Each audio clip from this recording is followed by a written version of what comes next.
Hello, everybody, and welcome to another episode of the Disgruntled Yid here on my channel on YouTube. I am your host, Moshe, the Disgruntled Yid, and this is my co-host. This is my loyal co-host, Muffin. Say hi, Muffin. Okay, he was playing. I interrupted him. Sorry, buddy. Didn't mean to interrupt your play. Anyway, so I don't know if anybody even watched my video from last week. It was a very long one, my longest one I've ever done. And I talked about a whole bunch of stuff in it. I talked about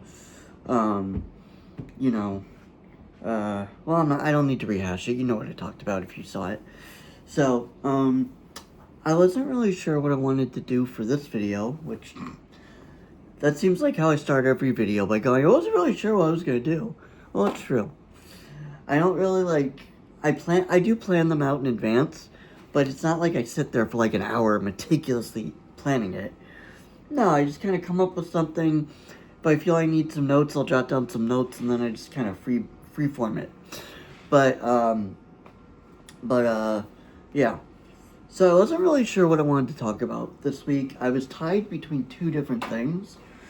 I was thinking about talking about the concept of the fear of God, and how what that phrase really means. We often misuse that phrase and misunderstand that phrase as something incredibly negative, to the point where it even chases people away from wanting to be religious or, have a relationship with God. And then the other thing I wanted to talk about was I want to do a not a whole long history of it, but just a defense of Jewish mysticism and Kabbalah, because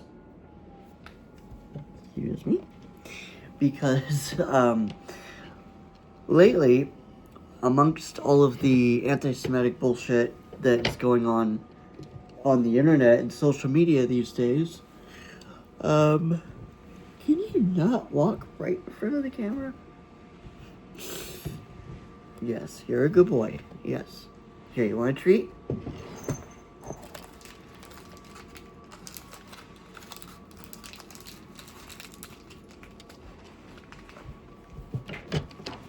Okay. That should buy us about 2 seconds. Anyway, hold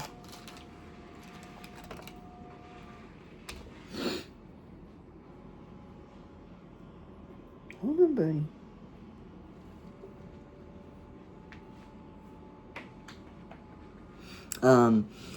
So I wasn't really sure which one of those two things I wanted to talk about.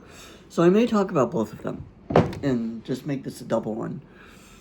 Or I may make a separate one, depending on how long it goes. We'll see. So, as of right now, I don't know. But by the end of the video, it'll be determined. But I at least want to start out, at least since I'm already on that theme with my latest videos, I want to talk about a little bit about Kabbalah and Jewish mysticism. Not really like exploring it or analyzing it, really more defending it. Now, why would I have to defend it? Because if you go online, the internet is awash right now. I mean, it always kind of has been there, but it's like, especially since the Epstein files came out, this has exploded. I mean, it's like a tidal wave. It's like every other video on my friggin' feed is about this. Every other one. Like, it was like that. Then it kind of cleared up a little bit. Now it's every third one. Oh, good. Big relief. And every video is about talking about how Jews, or how people think, for some reason, that Jews apparently that we worship the devil, and that we worship this ancient Canaanite god called Molech, and this other one called Baal or Baal, which the way many of them will pronounce it because they don't know how to speak Hebrew. They don't know how to speak Hebrew. They don't know how to speak Hebrew. They don't know how to read Hebrew or Aramaic. But you can trust that they know our Talmud. The Gemara, which Gemara is just the Hebrew, or rather the Aramaic term for the Talmud. They know the Talmud. They know our Talmud. They can't read the Hebrew alphabet. They can't read Aleph, Bet, Gimel, Dalet, Hey, Vav, Zayin, Ches, Tes, Yud, Kaf, Chaf, etc. That's where I lose my memory of the Hebrew alphabet by heart. They don't know our alphabet. They can't read a word of Hebrew or Aramaic, but you can bet that they are experts. They're practically world-class masters of the Talmud. All of the Talmud too. All 8,898 pages. And by the way, I bet a lot of people don't know that there's two different versions of the Talmud. There's the Jerusalem Talmud, called the Talmud Yerushalmi. And then there's the more popular and more widely studied one, the Talmud Bavli, the Babylonian Talmud. So not only is the Talmud this massive tome of thousands of pages, covering over about roughly probably 300 to 400 years of rabbinical discussion and interpretation and back and forth on Jewish law and history and all that. But there's two versions of these massive tomes. So that means there's two massive tomes out there. And they're written, again, in Hebrew and Aramaic. Of course, nowadays there are English translations, but I'm not talking about that. I'm not getting into that right now. So, of course, these people haven't read those either. They haven't read the Hebrew translations, the English translations, or the very few bits of the English translations that they have read are either mistranslated, taken out of context, or just straight up made up. They just make things up. There's a popular thing that's going around. They say that, and I keep hearing this. They keep saying that we hate them. People, well, okay, you know what? I don't want to get into the weeds here. Let me try to stay focused. Okay. So we're talking about Kabbalah, right? So what these people are doing is they're portraying Kabbalah, or the Jewish mysticism, as this secret, set of, dark, archaic, neo-pagan rituals, where we, through various rituals and prayers and I guess incantations or whatever, we tap into the forces of darkness, and that we serve dark, evil pagan gods, namely Baal and Molech, and that Kabbalah is basically a set of instructions. Hold on a second.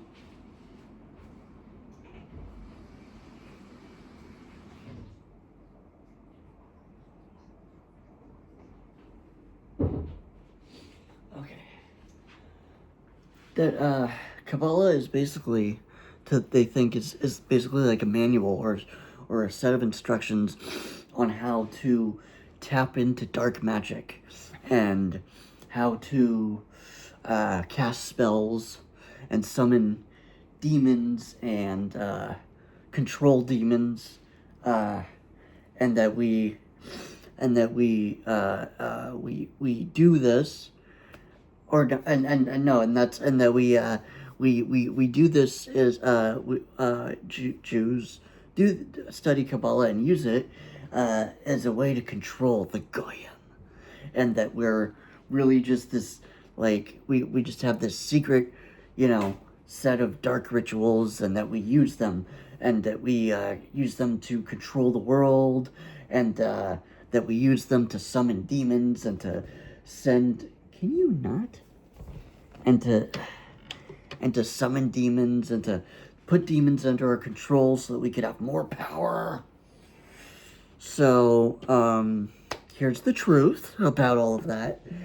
That's all bullshit, which should go without saying to anybody that, can you not put your butthole right in the camera? He's a nut. So, okay, so that's, and of course, people, god damn it. Oops.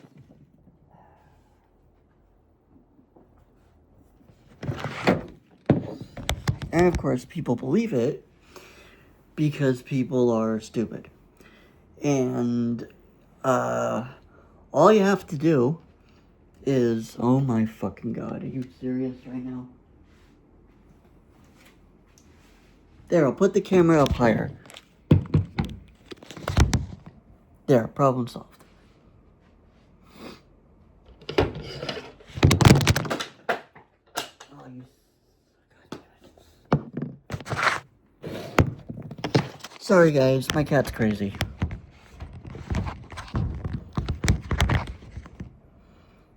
There, okay. Okay. So, all of that is not true.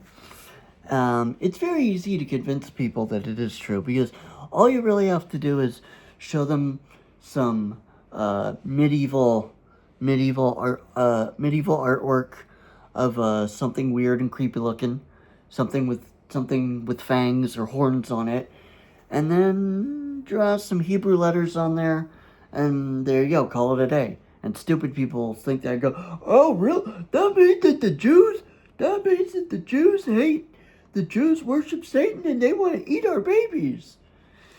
So, yeah, it's pretty easy to fool stupid people as it turns out.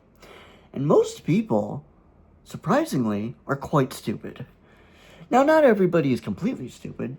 Some people are stupid about certain things and smart about others. In fact, most people are like that.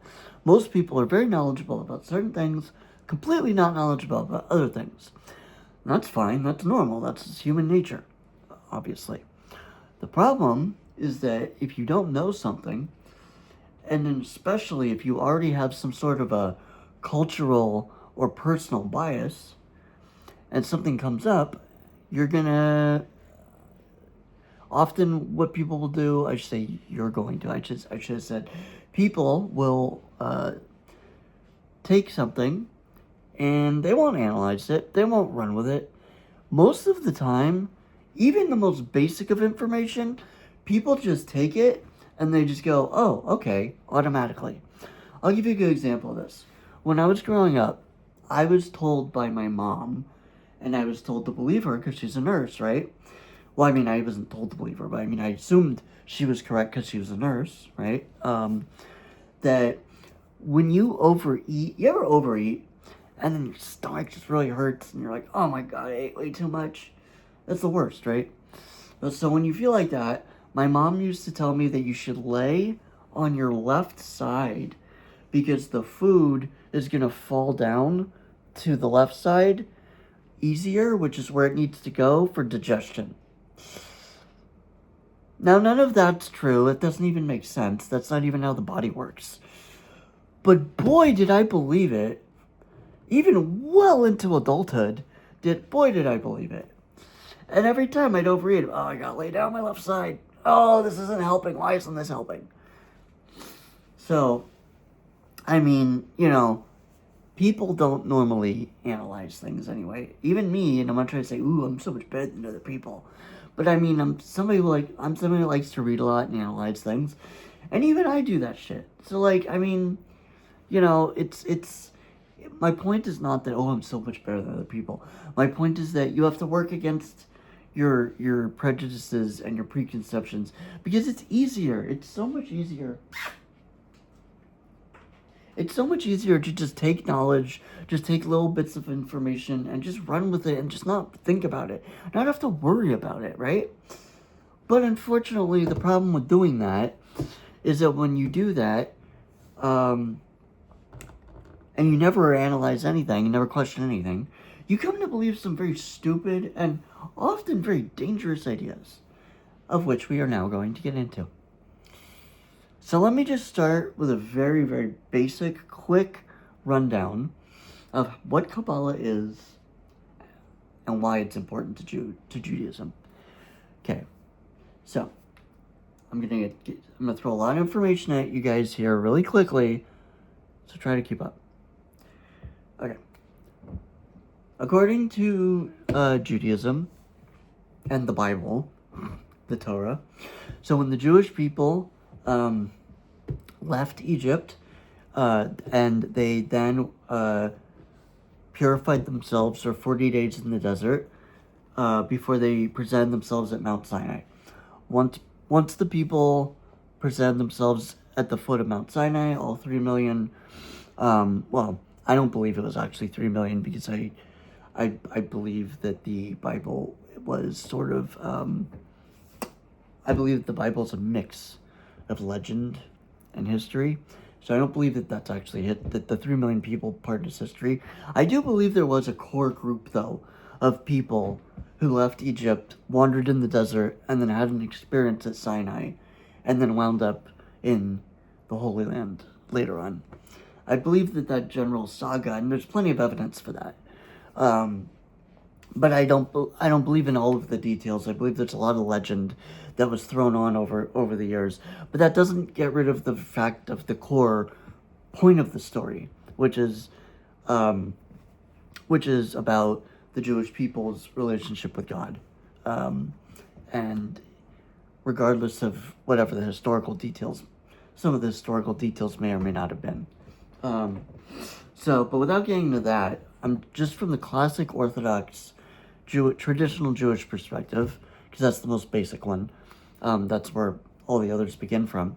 So I will present things from that. So the Jews leave Egypt. They wander around for 40 days in the desert, going through various rituals of purification. Then they present themselves at the foot of Mount Sinai after 40 days, and and God speaks to them, to the whole nation, all 3 million, or whatever it was, few thousand, whatever. And he speaks to them. Literally, God comes from heaven, like from the highest of heavens. He comes down, and he comes down through all the various, because in Kabbalah you'll see Jewish mysticism teaches that there's gradations of existence. So the higher up you go, so to speak, the more the physical world wears away and the spiritual world takes shape. So rather than being hard and fast dualistic separations, there's physical, spiritual. There is physical and spiritual, but rather there's a gradation between them. There's a spectrum from physicality to more spiritual. And so God came from the most highest spiritual, reach. He came down and to the foot of Mount Sinai, his divine presence, and he spoke to the people. The first two of the 10 Commandments, and then the Midrash, which is a part of the Talmud, which we've explained. The Talmud, the purpose of the Talmud is it's a discussion. It's a series of discussions over hundreds of years by rabbis interpreting the laws, and not just the law, not just this hard, strict laws like the rituals and the civic laws, the civil law, but also concepts like spiritual concepts, like the Jewish concept of the afterlife and the Jewish concept of free will and ethics and stuff like that. So, and it also talks a lot about biblical history and the Midrash. These are traditional stories that were passed down and were included in the Talmud with the arguments of the rabbis about some of the details biblical history and Talmudic history as well, not just biblical history, but Midrash also covers the parts of the Talmud that are the history of the authors of the Talmud, their life stories. Kind of like just how like in Christianity you have like the Bible, right? Like the Gospels. Then you have Acts, and you have in Acts you have stories about the apostles, right? Think of it similar, kind of the same thing. So like the Torah is the main body of it, and then the Talmud kind of like is a mixture of legends and passed down stories, as well as different arguments by the rabbis over how to interpret things in the Torah. So generally speaking, that's what the Talmud is. Okay. So the Midrash in the Talmud explains that God spoke the first two words of the Ten Commandments to the people, and they all died the first time. After he spoke the first commandment, then God resurrected them. He spoke the second commandment. They died again, and God resurrected them. And then the people said, "Please, Moses, ask God to have mercy on us. His holy presence and his voice is too powerful. We can't live and hear it. It's just not possible." So God took pity on them, and the rest of the Torah he dictated to Moses, to Moshe Rabbeinu, to give who wrote it all down, and then gave it to us.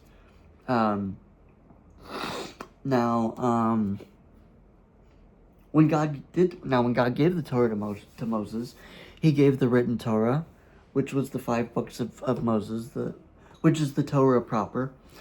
Then later on, after Moses, there's Joshua, the Judges, the whole Old Testament, King David, all of that.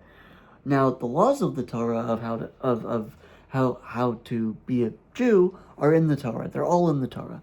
But the details of them are learned out from the discussions of the rabbis and from these legendary stories and ethical lessons and things like that were handed down over generations.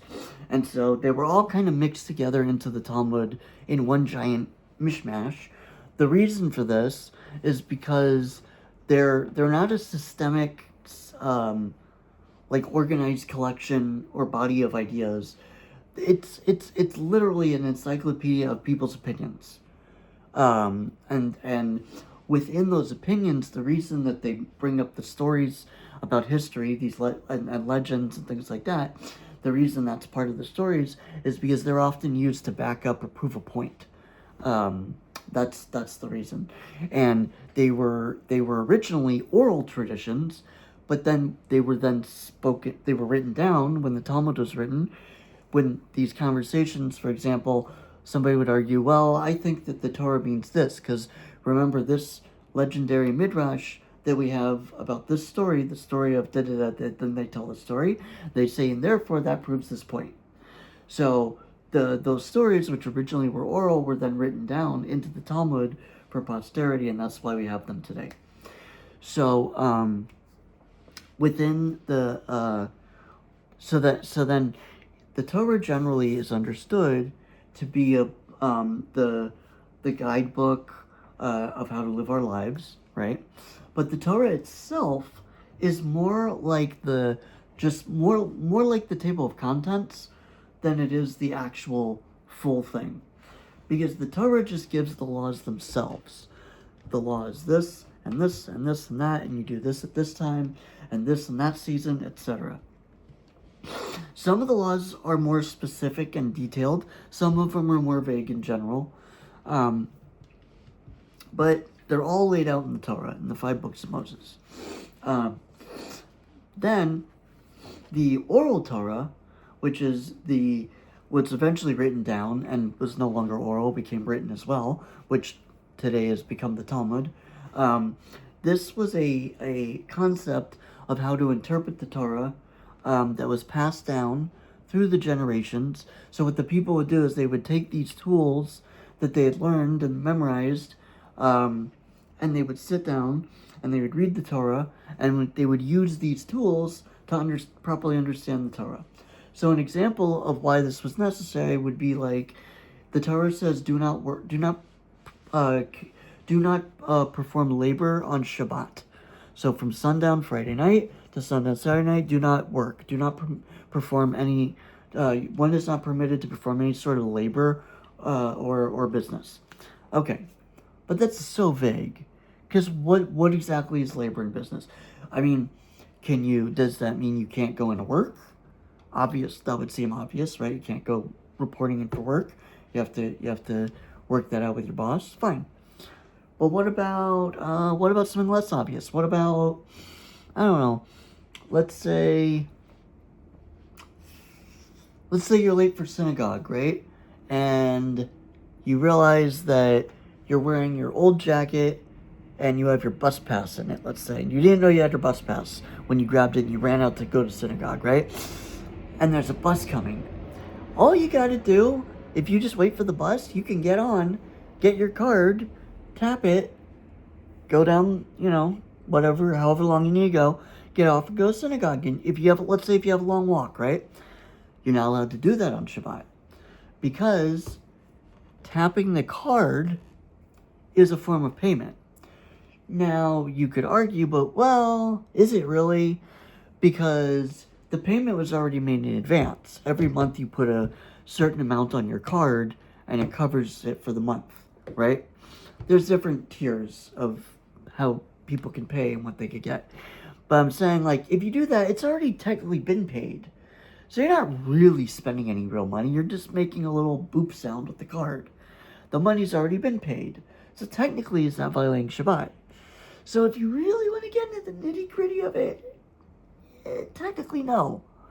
But it's still forbidden because it's still a form of commerce and business. Also, it's a form of travel, and you're not allowed to travel on Shabbat either. So there's that too. But all of this stuff, we wouldn't know this directly from the text of the Torah itself. That's why the oral law was given, with the methodology to understand the Torah, to properly interpret the laws, and to systematize them and organize them and understand them so that we could do them properly. Now, amongst the Torah, amongst the Talmud, there's also another body of work, which also technically is part of the Talmud in a way, and that is called the Kabbalah, or Jewish mysticism. Now, Jewish mysticism, the idea behind Jewish mysticism, or Kabbalah, is that it is a intricate system of rituals and concepts which explain the nature of the universe, particularly the non-physical realm. So I think the word in English is estiology or estekatology. I'm sure I'm pronouncing that wrong, but things of the nature of the spiritual world, what's going to happen after the Messiah comes, what's the future going to be like, that sort of, not what's the future going to be, not predicting the future, but for example, we believe in that eventually the Messiah will come and there will be world peace, right? Well, how will we know that that's happened? Who are we going to know how will we identify the Messiah? How do we know if that process is really officially begun or not? So those are kind of the type of things that Kabbalah will deal with. And now Kabbalah is often presented as this scary, dark, secretive, left-hand, mystical knowledge, right? That's some weird occult bullshit. Well, the thing is, you have to understand something. There is no such thing as the occult. Okay? The occult is only a term that people use for alternative religious paths that are just not widely accepted and are usually thought of as being somewhat nefarious and dark and evil even, mostly just because they're so foreign. And these are usually ideas that mix in with stuff that's very heavily New Age kind of concepts, things like that. That's what the occult is. And it's not a real thing. It's just a term that people use for ideas that they don't understand, that they're scared of. and often are wrong about, by the way. Now, it is then claimed, because so much imagery and language in Kabbalah does in fact mirror ancient pagan concepts, or it seems to. Now, why is that?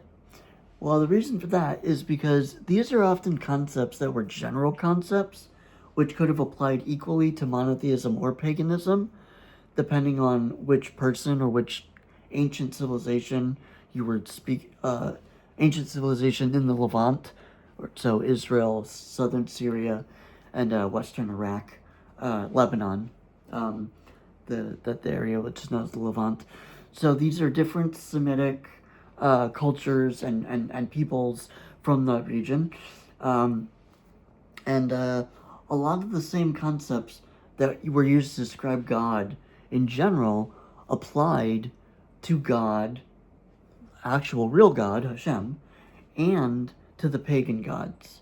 But what that means is these are ideas that people would have had about gods. It doesn't necessarily mean they were all real or true, but these were ways that people thought of gods back then, and so they're described in that fashion. For example, a good example of this would be in the Torah itself, where God refers to other gods as his enemies, and says that he's going to pass judgment and he's going to defeat them. But they're not real. There's only one God. Those gods aren't real. They're false. They don't exist. They don't actually have real existence. They're just statues, right? So it uses that language because it's showing that it's God going to war against their gods. But of course, we don't actually believe that their gods are real gods. They don't exist. What it means is he's going to war against the concept of other gods in favor of his sovereignty and his kingship. That's what it means. But he uses the term, I'm going to war with their gods, because that's the way people thought of things and spoke back then. So he's kind of speaking in the idiom of the time, right? And that's another reason, by the way, that we have the Talmud, which it helps us to decipher like that kind of language and to understand.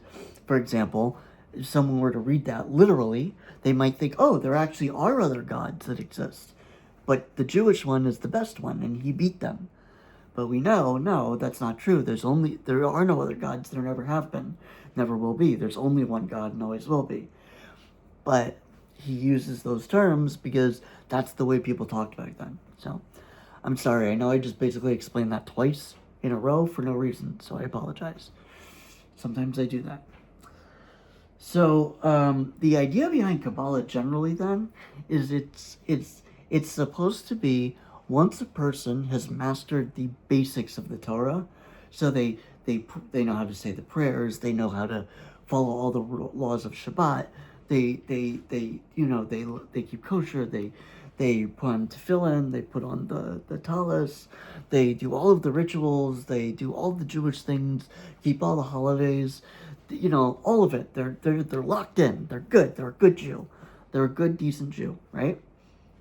They love God, they study his Torah, they follow his Torah, and they live according to the way he wants them to, and they serve him by learning the Torah, which tells us how to serve him.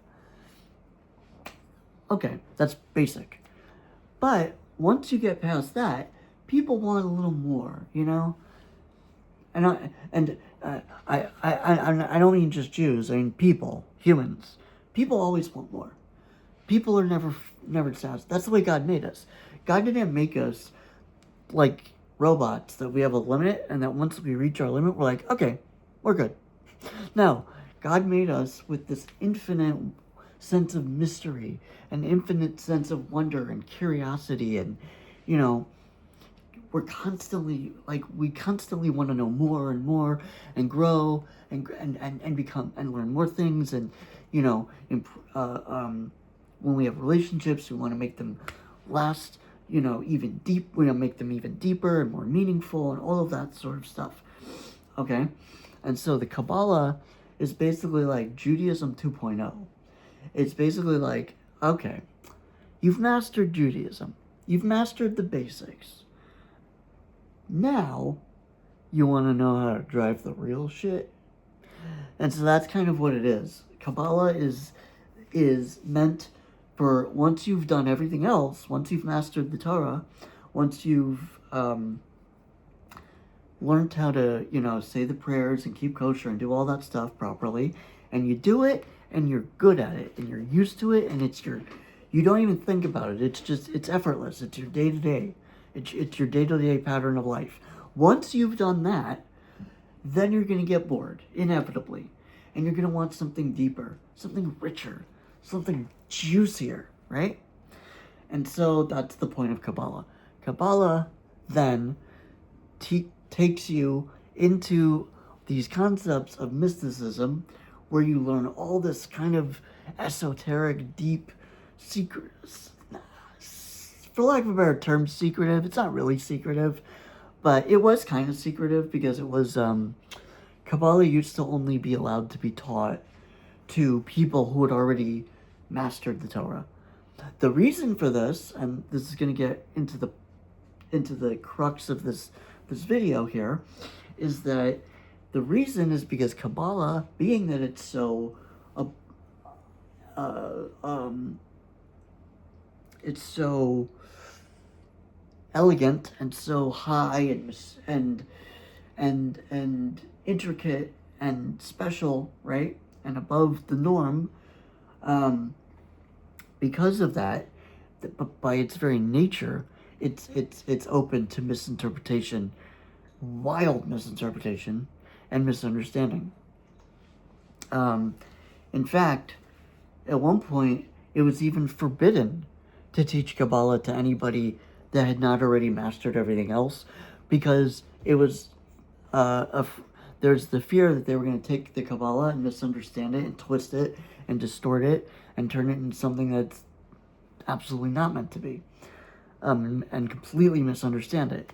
And unfortunately, that's happened so many times, even amongst ourselves, not just the Goyim, which, by the way, I want to point something out. The term the Goyim, first of all, the term Goyim does not mean cattle. People keep saying, oh, Goy means cattle, because the Jews think that non-Jews are just cattle to them. That's not true. You can keep saying it, and you can keep listening to stupid people on the internet who keep saying it, and it's your right to believe in whatever you want. It's a free country. But if you actually are interested in real truth, like actual reality and history, and not just in wacko theories of psychos from the internet who live in their mom's basements and spend all their days jerking off to anime and looking up conspiracy theories all day long, if you're not like those people and you're actually interested in reality and real truth, yeah, Goyim does not mean cattle. Oh, and by the way, often I hear this, people say, well, I'll be a good Goyim, I'll be a good Goyim. It's not a good Goyim.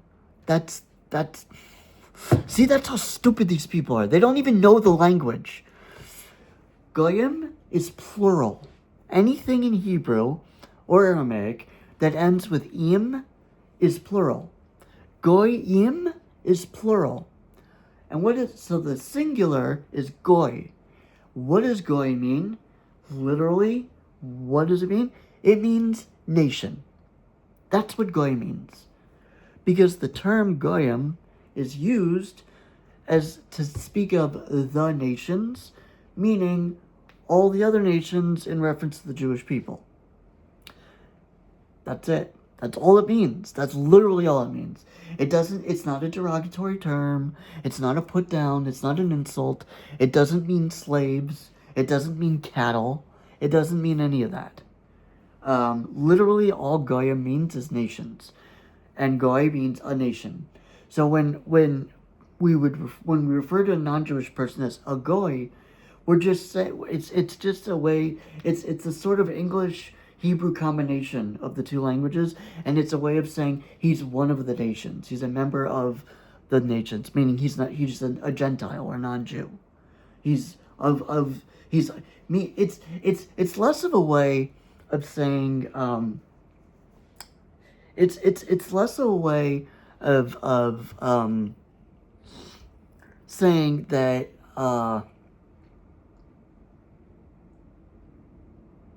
it's less of a way of saying he's not a Jew as much as it's saying he's one of them. So it's not so much a term to mean, oh, not a Jew, not a Jew. Even though that's the way people think it's used. And people do use it that way. But primarily the term is meant to be used, the emphasis, the point of the term is to emphasize that somebody is from the non-Jew, from the nations. That they're from, not to emphasize their non-Jewishness to put them down, but just to highlight that they're just not Jewish and they're from the nations. That they're different. And you go, well, why do you need to know that they're different? Well, why do we need to know that anybody's different? That'd be like saying, well, making a distinction between Americans and Canadians is bigoted because why can't we all just be Americans? Like, it's that sort of stupid logic. Everybody knows that it's not bigoted to distinguish between American and Canadian. It's just a designation. That's all it is. It doesn't mean one better than the other. It literally just means there's this and there's that. It's the same thing. Is it now? Do some Jewish people use the term disparagingly, like, oh, Goyen? Yes, they do, and those people are wrong to do it. They're wrong. Judaism teaches that they're wrong to do it. The Talmud teaches that it's wrong to do that. They're wrong. They're not following the Torah. When Jews speak like that, and and by the way, it's very few. It's not like everybody. It's very few. But the few Jews out there that do have that mentality where they speak, they're wrong. They're violating the Torah. Because the Torah teaches that all people are made in God's image. It doesn't matter if you're a Jew, Gentile, whatever. Everybody, all humans are made in the divine image, and therefore automatically every human being is deserving and entitled to a certain amount of respect and dignity, and to be treated, accordingly. Even bad people, even evil people, are to be treated with a certain sense of dignity. True, they're evil and they need to be punished, of course. But even then, for example, we don't torture people gratuitously, for example. So the Torah allows us to punish people physically, like, for example, malchus, which is flogging. For example, if a person eats treif, eats non-kosher, and they know better, and they were warned by two adult witnesses who are perfectly mentally capable, who go into them and say, don't eat that, it's not kosher, and the person then has to go, oh, I know, I fully understand the law and I acknowledge it, but I don't care, I'm going to do it anyway. Which, by the way, that's why the death penalty was almost never enforced in ancient Israel. Because the parameters for enacting a capital sentence were so particular that it virtually was made impossible. So then why is the death penalty then for that sin exist to begin with?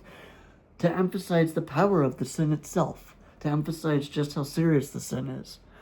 So in all practical reality, it's extremely difficult for a person to be put to death under under Jewish law. It's actually very difficult. It's virtually impossible because of all of the conditions that have to exist beforehand. But God still made it a capital sin anyway, just to show how powerful a sin it is, just how much spiritual power it holds.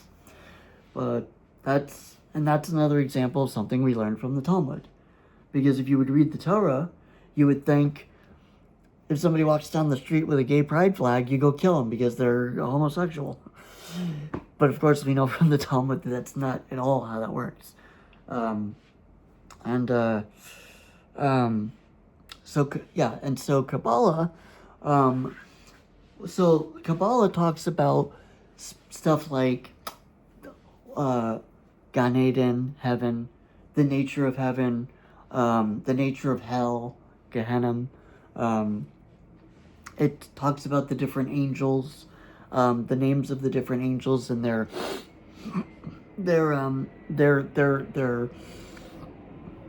job, their function, their purpose, the like why are there different angels, for example? Like, what do the different angels do? What is their spiritual power? You know, that kind of thing. And that's kind of what Kabbalah gets into. And so, again, you know, and so what's the point of it? What's the point of the Kabbalah? The ultimate point of a Kabbalah is just like the point of all of the Torah, because Kabbalah is part of Torah. The point of Kabbalah is the point of all of Torah ultimately, which is to come close to God, to unite the finite self,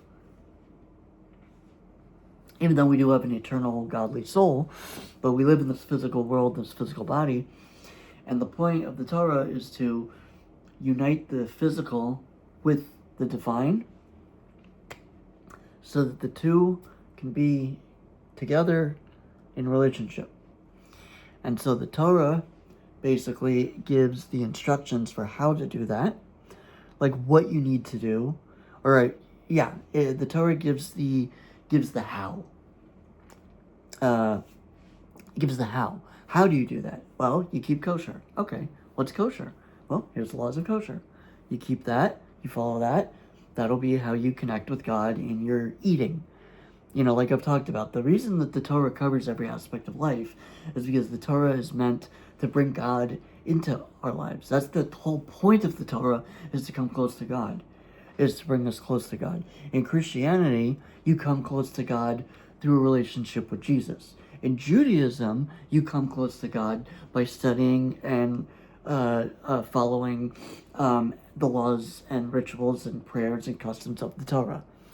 The Torah, for lack of a better way of putting it, is our Jesus.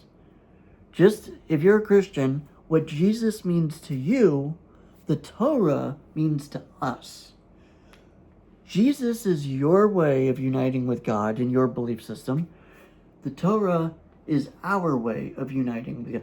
In Christianity, without Jesus, there's no hope. Without Jesus, there's nothing. You can't have a relationship with God without Jesus. In Judaism, it's the same thing for Jews.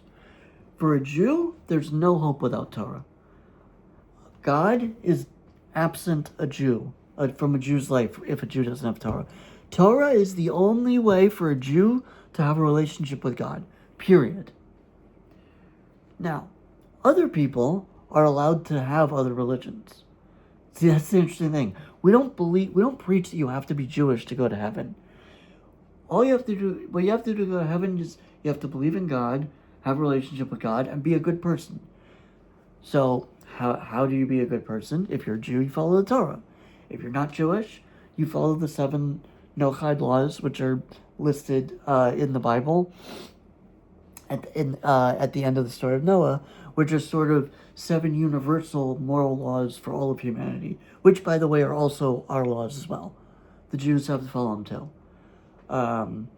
I've heard a couple anti-Semitic things where they teach that we don't have to follow the 7 laws, but they do.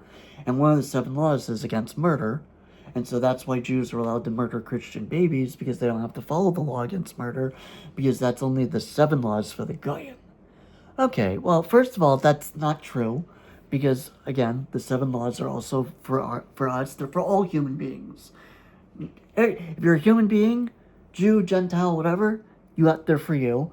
And one of the 10 commandments, which I think indisputably we believe in, because it's in the Torah, is don't murder. It's so unbelievable, this stupid stuff that these people believe about us. But anyway, that's what Kabbalah is, and now, to defend it, I really don't need to do a whole long, giant video getting into countless details. It's really quite simple. I don't need to do that much to defend it because it's not that complicated. Basically, Kabbalah is all about a Jew connecting on a deeper level with God. That's what it's about. And the concepts and the ideas in Kabbalah and the rituals in Kabbalah, like little practices that are done, are meant. And by the way, all the rituals in Kabbalah are already regular Jewish rituals. They're just done with certain intent in mind. They're exactly the same as any regular Jewish ritual or prayer, but the difference is you have a certain intent in mind, and you try to meditate upon a certain point while you're doing it, in order to deepen the experience of prayer. Because ultimately, and here we get to the root of it all. That's what Kabbalah is meant to do. It's meant to deepen and enrich your experience of being a Jew, to make it more full and more colorful, more bright, more energized, more passionate. That's the point of Kabbalah. And that is why Kabbalah became so popular amongst the Hasidic movement, which the Hasidic movement was sort of like you sort of think of the Hasidic movement as a mystical populist movement, which was the purpose of which was to uplift the spirits of the Jewish people after centuries of pain and suffering and persecution and exile, to lift the Jewish people up. And what they did, what the Rabbi Yisrael Baal Shem Tov, the founder of the Hasidic movement, his purpose was he took these ideas of the Kabbalah, which are very deep and mystical, and he reconfigured them, or not reconfigured, that's not a good way of saying it. He reinterpreted them in a way that anybody could understand them, and that they didn't need to have the advanced, Talmudic knowledge and everything, and be all the scholarly information and years of experience that you normally need to truly fully understand the Kabbalah. He took ideas in Kabbalah that are powerful and excite the soul, and they're meant to tap into the emotions, into the heart, and to make a person feel closer to God, and to help a person to understand God's purpose in their life, individually and collectively for the nation as well, better on a deeper level. That's all all of those ideas were taken and re-explained. I should say maybe translated in a way that the common people could understand these ideas, so that the power and the spiritual power within these ideas could then be taken by the common people and used to infuse their lives with spirituality and with passion and purpose and meaning, and to have a deeper experience and a more in-depth experience of being a Jew. And that's why Kabbalah often appears dark and occult, because it's not originally meant for everybody. Again, it's not secret knowledge that you're not allowed to have. People think that. It's not like that. Don't think of it in terms of it's secret knowledge that you're not allowed to have. It's not. It's less like that, and it's more like, if you don't know the basics of physics, you're probably not going to do a very good time. You're probably not going to have a very good time reading Isaac Newton's Mathematica Principia, or Principia Mathematica. I might be mispronouncing that, but his, Newton's famous work, his baby, his raison d'etre, his magnum opus. Not raison. Well, raison d'etre also applies, but his magnum opus, his main book, the work that he's famous for, his Mathematica Principia. That's what it's called. You're not going to be able to read Mathematica Principia if you don't even know basic physics. And you're not going to understand it. And you're going to look at it, and you're going to look at it and you go, you're either going to go, this means nothing. This is just a bunch of random symbols and nonsense. It's just a bunch of gobbledygook. Or you could read it and you could think, oh, this is secret knowledge that we're not allowed to know. Like, it's really secret. It's really special. And they even coded the knowledge in a certain way so that we wouldn't understand it, so that we would have to know the code to study it, to understand it. Because it's a secret. And only the elites, only the physicist elites, only the physicists are allowed to study this. Not us common non-phys, not us normies, not us regulars. No. Only the physicists are allowed to know the secret knowledge of the physics of Mathematica Principia.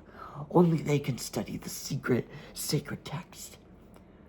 As stupid as that take is just as stupid, is equally as stupid people that think of the Kabbalah that way. Kabbalah is not some magical, mystical, secretive thing that only the elites are allowed to know. No, it's just quite simply not understandable until you've read the basic fundamentals that Kabbalah is based on.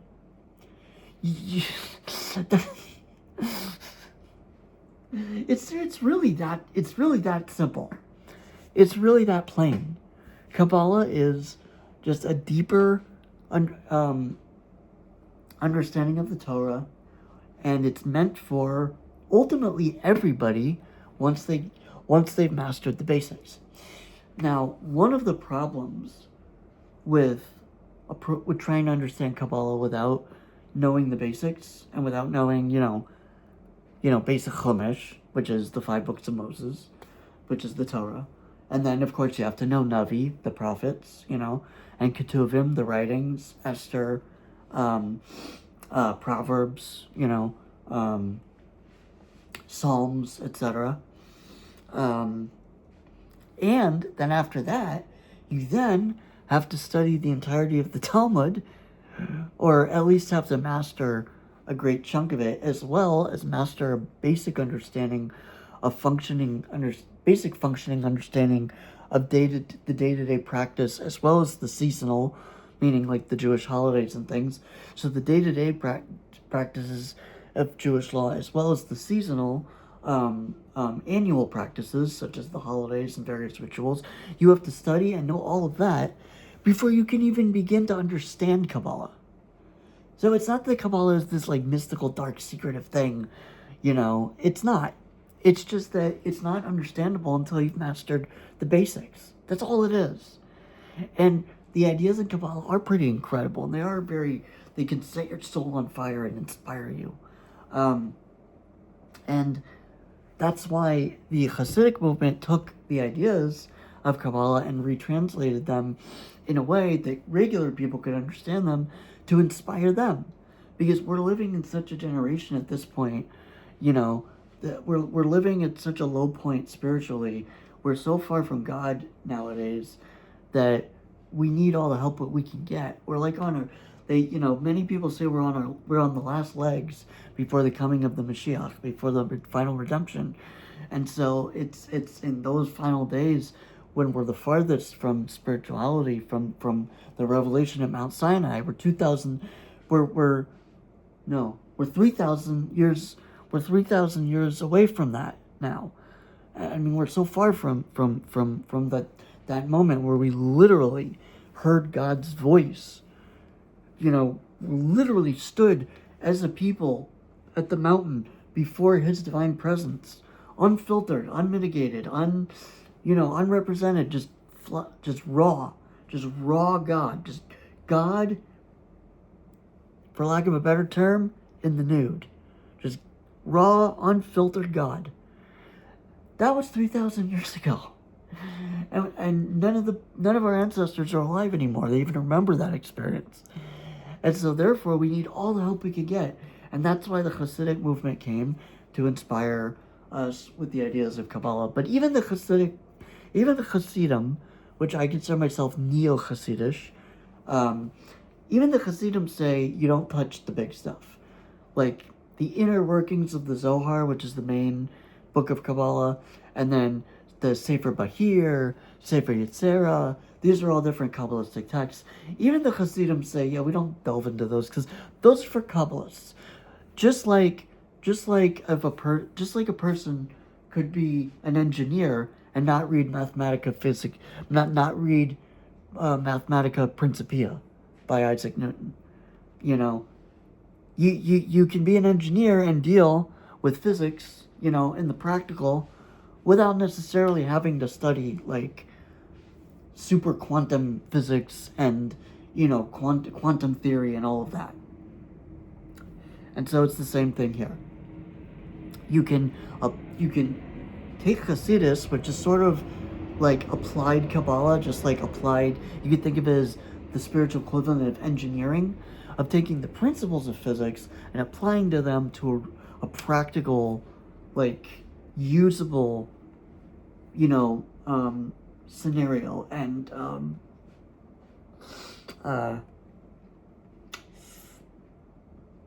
like, you don't necessarily have to understand all the dynamics of motion and how motion works, right? To drive a car. No, you understand how to drive a car, you drive a car.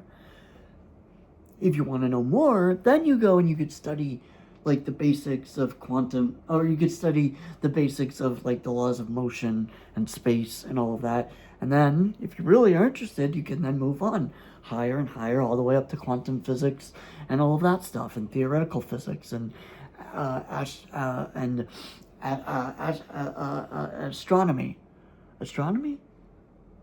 Yeah, astronomy. Astrology's the bullshit one. That's the one with all the like, oh, you a Pisces? That's the bullshit one. No, the astronomy is the real one.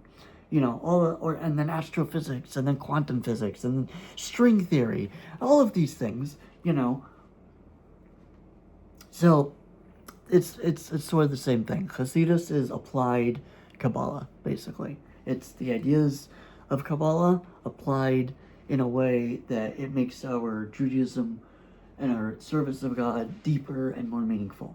And that's what it is. That's what Kabbalah is. It's not this secretive, scary thing, and it most certainly has nothing to do with dark forces or worship of the devil, or because we don't even believe in the devil. The Jews don't even believe in Satan.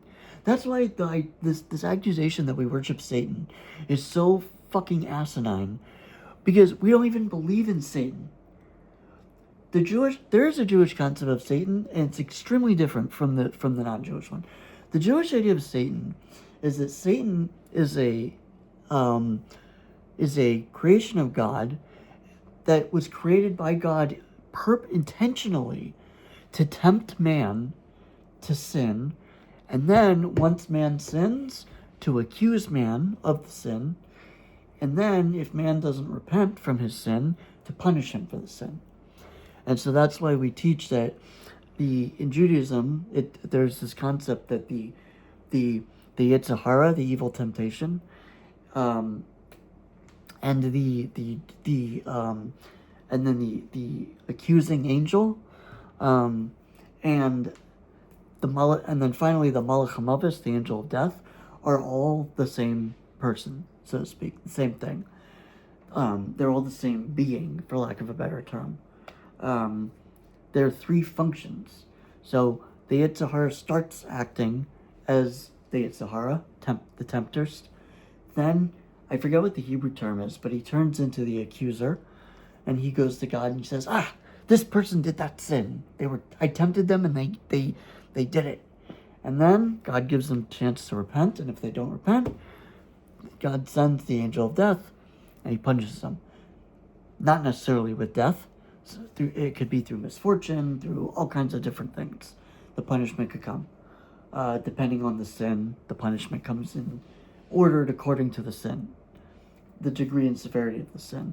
For example, a person is not going to be punished by God for purposely walking into a non-kosher restaurant intentionally and fully aware, ordering a ham and bacon, or a ham and bacon, a bacon and cheese, a bacon and Swiss, foot long, sitting down, fully knowledgeable that what they're about to do, and doing it. And then somebody who you give them a sandwich, and they're like, oh, I got this one from the kosher bakery for you. And now you shouldn't trust people with kashrus like that. You should be more careful. But let's just say hypothetically that, you're like me, you're dumb and you're not very careful all the time, and that you just went, oh, okay. And then you find out later, oh, I'm so sorry. I was looking and I gave you the wrong one. I gave you the ham one. You're not going to get punished by God for that because you didn't do it on purpose. It was a mistake, you know? And so, even though we say the Malach HaMavis, the avenging angel, or the angel of death, we call him that, but he doesn't literally always bring death to the sinner.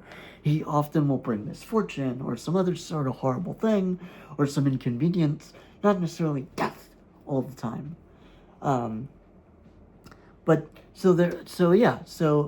see that concept, everything I just said, that's all from the Talmud and from the Kabbalah. So was that evil? Was that demonic? Was that dark and occult? I don't think it was. I mean, I didn't advocate for doing any shady shit. I didn't advocate for hurting anyone. I didn't advocate for taking from anybody, harming anyone. I didn't advocate for dishonoring God, heaven forbid, or anything like that. I don't know about you, but I didn't find anything demonic in what I just said. And all that stuff I just brought up. I didn't see anything evil or twisted in it. In fact, if anything, I only saw good in it. Because it's talking about doing good and God punishing you for doing evil. That is the system. That is one of the levers of the system by which God rewards good and punishes evil. What's demonic about that? Nothing. And I'm just going to shut this shit down right now, real quick. We don't worship Baal or Molech, okay? Baal or Baal, I think is the English way of pronouncing it, is not part of our canon. These are ancient pagan gods that we don't worship because we follow the Torah, and the Torah explicitly tells us not to do these things. In fact, it says over and over again in the Torah, do not pass your children through the fires of Molech. A person who does so, it is an abomination to God, and God will, what is it? God will,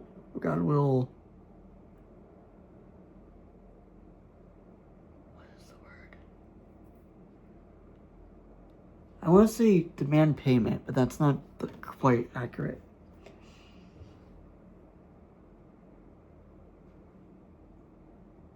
Well, if you worship Baal or Molech, you're put to death because that's the worst thing you could do. And then the anti-Semites, our enemies, they come and they accuse us of literally the very thing, the very essence, the act of which its very essence is a betrayal to our very purpose as Jewish people. And then they expect people to believe that that's what we do and that's what we think. That makes no sense at all. And you want to know something? I think a lot of these people that think all this stupid shit, that we pray to Baal, and that we worship Molech, and that we kidnap babies, and we sacrifice them to idols, and that we use their blood on Passover, and all this stupid shit that these idiots believe in, I don't even think most of them even really believe in it. Like, really believe in it. Like, for real. Like, they actually think it's true. You know why I don't believe that they believe it? Because if they really believed it, they'd be way too scared to say anything. If they actually thought that that was true, and that we could then come get them with the Mossad for talking against us, you know, if they really believed that, they wouldn't say all the shit that they do because they'd be too scared. Sometimes they like to try and play a role where they pretend that they're scared. I'm taking a real risk, guys. But I'm exposing the Jews. I know I'm putting my neck out there, but I'm doing it. I'm exposing the Jews. You know, those people. I think even 99% of them don't really believe their own bullshit. They know that it's not true. I mean, come on. If you're not already a crazy conspiracy theorist, just level with me for a minute. Do you really think that I murder babies and drink their blood? Do you really think I do that? For real? Do you actually think that I go and steal a baby from a family? Like, I don't know how it would be done. Let's just say I just go to a park and mom turns around, oh, let me find the baby's diapers. I go and I pick him up and I run away with him, right? I run away with the baby, and then I take him and I hide him, of course. And I gotta hide him, and I gotta put him in somewhere where no one will hear them, no one will see them. You know, gotta be real careful about it, right? And then do you actually think this? Do people actually believe this? I take the baby, right, and I put it on a cross, a makeshift cross, right, and then you take these little like hollowed out like awls, like these little hollowed out little tubes that are sharp on the end, and you stab it into the baby. And then the baby, it screams and it cries, and you drain out its blood, and then you use its blood to bake your matzahs on Passover, and you also use the blood on Purim.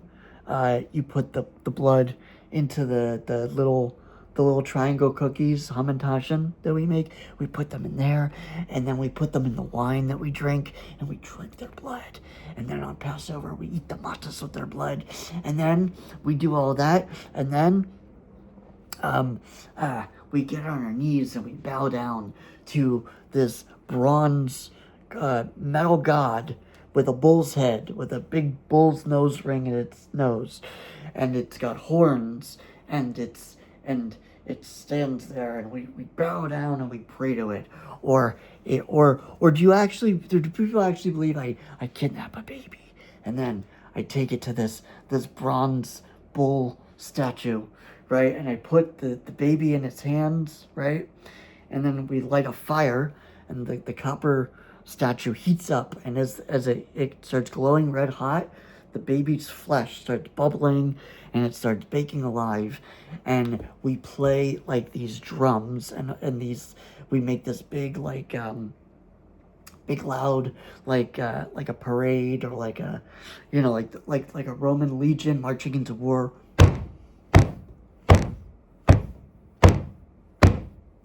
You know, and maybe we chant. Sorry, I knocked over this shit there. Okay. You know, and then we might chant, like, I don't know what we would chant. Oh, and we do that so that we don't have to listen, to drown out the screams of the baby as it dies. And then the baby dies, and then as it burns, it crumbles up into burnt bits, and then falls into the open stomach where the fire is, where the big fire pit is, and it falls into the fire, and therefore we pass our children through the fire to our god, to our demonic god Molech. And why do we do this? Because we need the endocrine.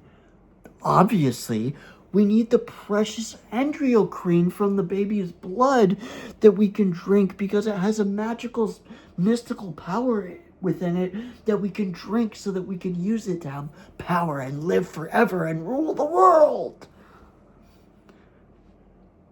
The really sad part about all of that is there are people who actually believe it. There are. I mean, I'm not saying that there are no people that believe in it. I'm sure there are plenty of crazies that really truly believe it. I get asked all the time. I got asked by a coworker recently, is it true that the Talmud is basically like a guide of how to serve the devil? Yeah, that's what it is. That's what the Talmud is, right? The Jews, the people of the Bible, of the prophets, literally Jesus' own people, are the world's foremost servants of Satan.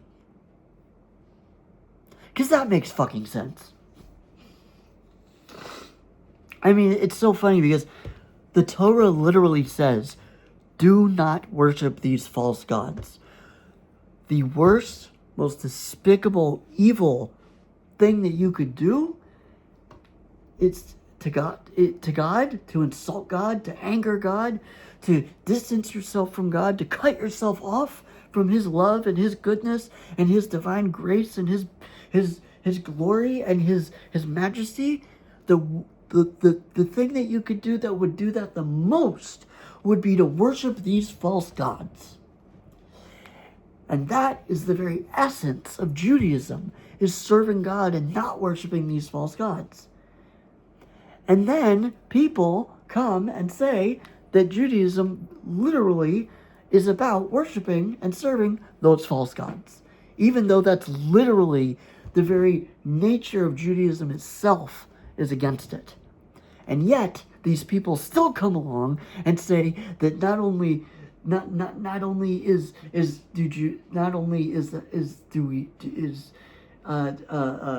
do Jews do worship those false gods, but that's actually what Judaism is about. Judaism is about worshiping those gods and worshiping those false gods in an effort to, I don't know, gain mystical power and rule the world or whatever, because we think that those gods, or the people say that we think those gods have some sort of demonic magical power, and that if we worship them and align with them, that we could use their power to rule the world. Yeah, okay. Yeah, 0.2% of the world, 16 million people out of 6 billion. Yeah, that 0.12%, that's the threat. That's the threat, right? They're the enemy of the rest of them. You know, I mean, I've seen anti-Semitic tracts that say things like humanity needs to free itself from the Jews. What does that even mean? We are human. Are we not also human? Do we? I mean, look. I hate to quote Shylock from Merchant of Venice, because Shylock is a very stereotypical representation of Jews, especially in medieval Europe. But I mean, I gotta quote it, because at the end of the day, and it really could be argued, by the way, the interpretation that some people have argued that this actually was a favorable reading by Shakespeare in favor of Jews, actually, because you can really look at the argument that either way. But I'm sorry, I have to quote it, but it's true. Just like Shylock says, yes, I'm a Jew, but do I not have eyes? Do I not have eyes to see? Yes, I'm a Jew. But do I not have ears that hear? Yes, I am a Jew. But if you cut me, will I not bleed red? I mean, if you take away food and water from me, will I not be hungry and thirsty? If you don't allow me to rest, if you push me beyond my limits, and you force me into physical exertion without rest, will I not collapse? I'm a human being, just like you.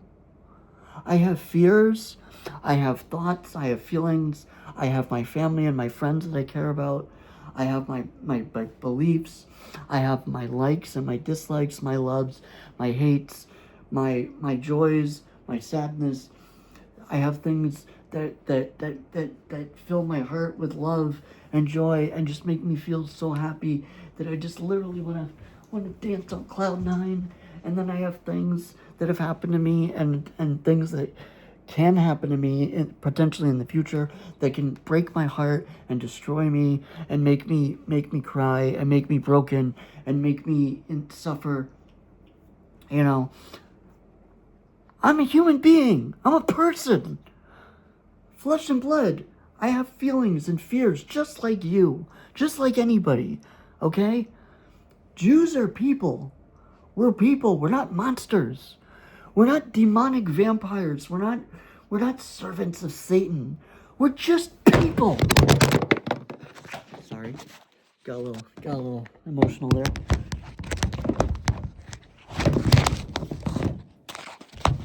We're just people, just like you, just like anybody. We're not demonic, evil, whatever. We don't want to rule the world. We don't want to... In fact, not only do we not want to rule the world, but we just want people to leave us alone. People say, the Jews, they want to rule the world. And the Jews, they want to have all the money and all the power. No, we don't. You know what we really mostly want? For you to leave us the fuck alone. That's really what we want. Just stop fucking with us. That's what we want. Just let us learn our Torah, follow our religion, raise our families, pray our prayers, live our lives, and just do our thing. Because we're people, just like you. I know to the real Jew haters and the real dyed-in-the-wool extremists, this will mean nothing. It'll mean nothing to them. They won't even watch this. Or if they watch it, they'll just go, yeah, they'll mock it. But if you're not a brain-dead lunatic and you're not an extremist, please, don't believe this shit. And don't spread this shit. Okay? Stop telling people that we worship the devil. Stop telling people that we pray to pagan gods. Stop telling people that we eat babies and that we drink blood and that we have this secret cabal where we which, by the way, cabal, that term, cabal, is taken from Kabbalah, and it's a direct insult. That term was created as intentionally as an insult to Jewish people. Cabal comes from Kabbalah. And it ties in with this whole idea again that, with the Jews, they study Kabbalah, and that's this ancient satanic stuff. Okay, you think that Kabbalah is the secret, demonic, whatever, black magic? I will give you a English translation of any sefer. Any sefer is Hebrew for book. Of any sefer of Kabbalah, of any Kabbalah book. Sefer Bahir, you got it. Sefer Yetzirah, you got it. Zohar, got it. Tomer Devorah, got it. Give me any text of Kabbalah, okay? Any, not like the weird, obscure, Kabbalistic texts that are, rare and that nobody really ever reads. They're really more for just, specialists or whatever. But I mean, the real, core works of Kabbalah. For example, I just said the Zohar, Sefer Yetzirah, all of those. I'll give them to you. I will give you one. And you can read it yourself and see that there's nothing in there about sacrificing babies or drinking blood or worshiping Satan or serving pagan gods or any other ridiculous nonsense. And the reason it bothers me so much, it's why does it bug you? Why does it bend you out of shape, Moshe? Why does it make you so crazy? Because it's so stupid. But that's not the reason it makes me crazy. The reason it actually makes me crazy is because of its implications. The people that went and shot up the beach on Bondi Beach that killed those 15 people, including a 10-year-old girl. Those people were motivated by this shit. This is why they do it. Because they think that it's real. They become convinced that it's true. Now, I think that most of the people that go out there and say it, even they in their heart of hearts don't really believe it. But enough people do believe it, that they do brainwash, and that it convinces them at least enough to go out there and kill Jews. To go out and shoot up a beach. To go stab somebody in a synagogue in Manchester. To go and slaughter 1,200 innocent people in the most barbaric of ways, cutting off babies' heads, which, by the way, yes, that did happen. Yes, it did. It did. It did! I'm so sick of hearing that it's a lie. It did happen. It did. Yes, it did. It was documented. It's been proven that it happened. Now, the 40 beheaded babies in Kibbutz Be'eri, that part, no, that didn't happen. That was a, I don't know what it was, a rumor or a miscommunication, whatever. That was fake, yes. That part did not happen. But there were babies that were beheaded. And there were babies that were burned alive. Yes, there were. There was a woman that had her breasts cut off while she was being raped. Yes, there were. There was a woman who had her stomach cut open and her baby ripped out and its head cut off. Yes, there were. It did happen. It did happen. And the reason I'm so upset and I'm getting so worked up is because it's such an insult to the memory of those people when you say that it didn't happen. Because you're erasing their family. You're erasing the pain of their relatives. Their relatives who are suffering that have to now deal with the psychological consequences of this. You're erasing their pain. And you're saying, oh no, it's nothing. It's not real. It didn't happen. No, just forget about it. That's why it makes me so angry. Because you're erasing the pain of these horrible things that happen to these people because it sounds too incredible for you to believe it. Hey, guess what? Humans are fucking terrible. Human beings do terrible things to each other constantly, all the time. It's really not beyond the realm of possibility to believe, okay? That somebody would do the things that Hamas did to people on October 7th. They did cut people's breasts off while raping them. They did behead babies. They did burn a baby alive in an oven in front of its parents before killing them, just to make them suffer that much more before they died. They did do these things. These things really did happen. Toddlers were gang raped to death. Yes. Hamas gunmen, Hamas terrorists stood around little toddlers, took off their, I know it's YouTube, so I gotta be careful what I say, and did that to them. Repeatedly, more than one. One would do it, then the next one would do it, and then the third and a fourth, until they were dead. Those things did happen. They've been proven to have happened. And still people don't believe it because, some people it just sounds too terrible, too out there. Well, you know what? Unfortunately, and you know what? It's even a psychological thing. Some people, it's not that they can't accept it, it's that they don't want to. It's that they can't even allow themselves to accept it because that would have to mean that the world is that much worse.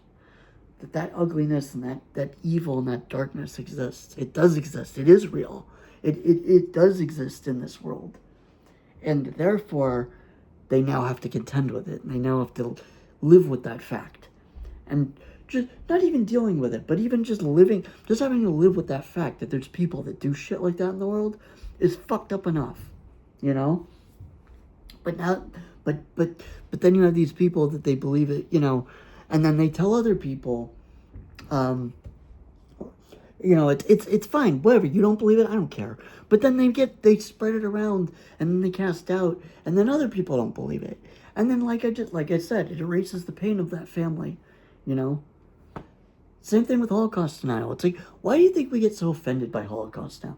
Whenever we hear things like, was it really 6 million? Or like, well, are you really sure they had gas chambers? Or are you sure those gas chambers were used for murder? Really? Why do we get so angry when we hear that stuff?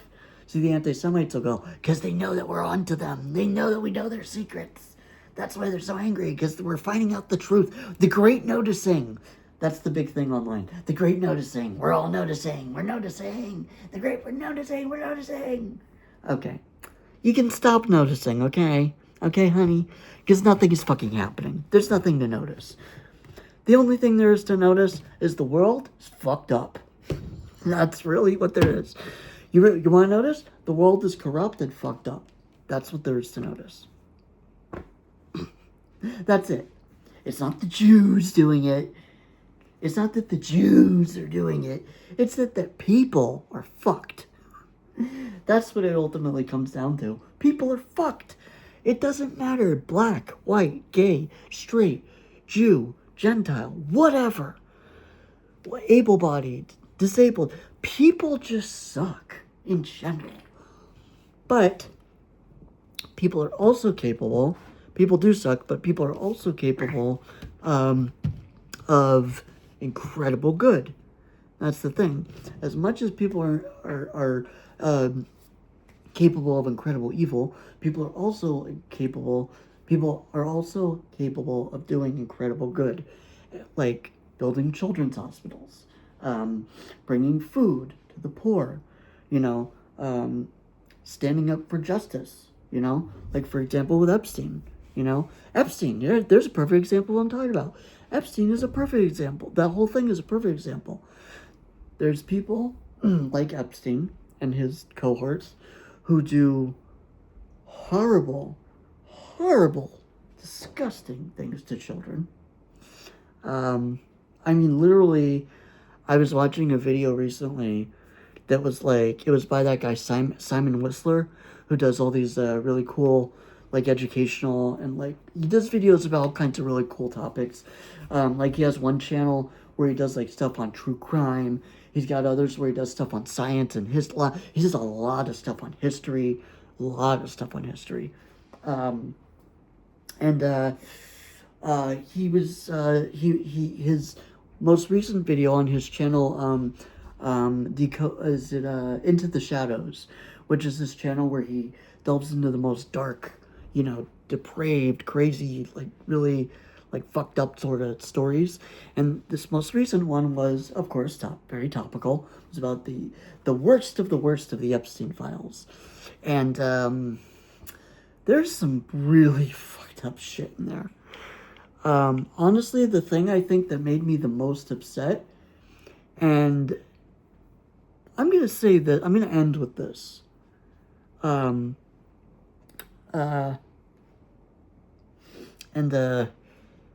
I know, again, I've turned this more into a video against anti-Semitism than about the topic at hand, but, you know, unfortunately, all of these topics seem to sort of interconnect with each other. They have, you know, like when you talk about anti-Semitism, you gotta talk about religion, ritual, history, you know, philosophy, politics, news, you know, everything dips into everything else. There is nothing that's like a pure, isolated, complete, alone thing in existence, or idea, or concept. The only thing that exists like that is God. God is the only thing like that. Everything else has some sort of relation to something else. Everything is interconnected in one way or another. And not in a crazy conspiracy theory sort of way, but in reality, like literally. Everything is made, at least in the physical realm, of atoms and matter, and follows the laws of physics, and therefore subject to the laws of physics, you know. Everything is interconnected. So that's why, like, every time I bring up a topic, I usually wind up talking about 4 or 5 other topics as well, because everything is interrelated. And particularly because of everything that's been going on in the news with Israel and everything, and with, you know, the shocking rise of anti-Semitism, I mean, to a degree that I never even would have imagined would be possible 10 years ago. Of course, that topic's going to come up quite a bit. So if you're getting sick of hearing about it, I'm sorry, but maybe don't watch these videos then if you're getting sick of hearing it. But I'm going to end off with this. That I saw in that video, and far from being a person that kidnaps and eats babies, I'd like to illustrate something. There was a part in the Epstein thing that I was watching by Simon, and he was showing a video of a baby. See, already all the anti-Semites, if they're watching this, they're going, oh, here we go. It was a little baby, and he kept, like, poking it, like and playing with it, and it was, like, cooing a lot, you know, like babies do. And he was, like, basically, like, I don't really want to say exactly, but it was basically implied, like, I mean, it was pretty obvious that in that video, like, he was, in the video, the part that we saw, he was just like, oh, hello, baby, you know, but it was pretty obvious from the talk in the background of the video that maybe after that part of the video was shut off, Or maybe it wasn't. Even worse, maybe it wasn't shut off. Maybe we just didn't see it. It's pretty obvious that something very, very, very, very, very, very, very, very, very, very, very, very, very, very, very not nice. Very, very, very, very, very, very, very, very, very, very, very evil. Very, very, very, very, very, very, very despicable happened to that baby after that video. I don't want to say because I don't want to get censored on YouTube, and I also don't want to destroy anyone's evening, but yeah, it was obvious from that something very not nice happened to that baby afterwards. And I can't even begin to tell you the white hot rage that coursed through me when I saw that. I was literally ready to knock a motherfucker out. Oof. I wanted to rip out my hair and scream. I was so pissed when I saw that. I had to stop the video and take a 20. It's sick. That sick motherfucker. Thank God he's gone. Thank God. Thank God that motherfucker's gone. And you know what the funniest thing is? How everybody wants to point out that he was Jewish, right? Well, you know what we're finding out now? Not only was he was Jewish, yes, but he wasn't religious. He wasn't a God-fearing person. He probably didn't believe in God. He was probably an atheist. He was a Jew. He was Jewish, but by heritage only.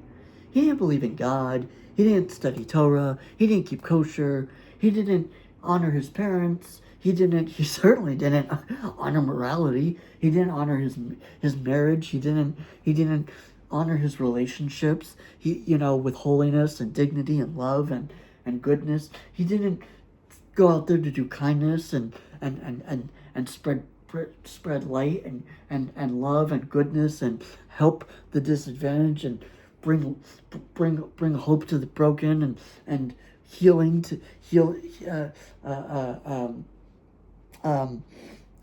joy to the despondent and wholeness to the broken. He didn't do feed the hungry, clothe the naked. He didn't do any of that. Actually, he did the opposite. He unclothed them. He made them naked. That was kind of the whole thing. People keep wanting to bring up that he was a Jew, but he didn't act as a Jew. He didn't live a Jewish life. He wasn't Jewishly minded. He didn't have fear of God, love of God. He didn't have family values. He didn't have, work ethic, honesty, all of those things, standing up for the oppressed, helping people who need it, coming to the rescue of people in trouble, redeeming captives, like people have been kidnapped and stuff like that. All these beautiful Jewish values, these good things, these values that are literally the foundation of human civilization. These things were not who he was. Epstein was not that person. He wasn't a Jew in that sense. He was a Jew because he got his schmecky cut when he was 8 days old and he had a Hebrew name. That was the extent of Epstein's Judaism. Okay? So can we stop with, he was Jewish. Yeah, he was a Jew, but he wasn't Jewish. Okay? So this video is, again, gone on way longer than I had planned. So I'm certainly not going to be doing 2 videos. But yeah, there's my breakdown. So that is my defense and explanation of what Kabbalah is. And once again, we don't eat babies. We don't drink blood. We're not even allowed to drink blood. That's the reason that kosher meat is so salty. Because all the blood, every last drop of blood, has to be salted out of it because it's forbidden to drink blood in Judaism. And we don't kill Christian or any babies because I don't know if you know this, but we follow the Torah, which includes the 10 Commandments, which, I don't know if you remember this, but one of those commandments is, don't murder. And I don't know about you, but killing a Christian baby, yeah, that's called murder. We don't murder people. We don't murder people. That's not part of our religion. I'm sorry. I know I go over this again and again, but it just drives me so crazy. And again, probably nobody's going to watch this. I'm probably just speaking into the void. But, hey, it helps me. At least it helps me a little bit, you know? So, and if somebody else sees this and they get something out of it, all the better. Anyway, I gotta go. I'm going to go enjoy my Saturday night. I'm going to forget about all this bullshit. I'm going to go hang out with my little kitty cat.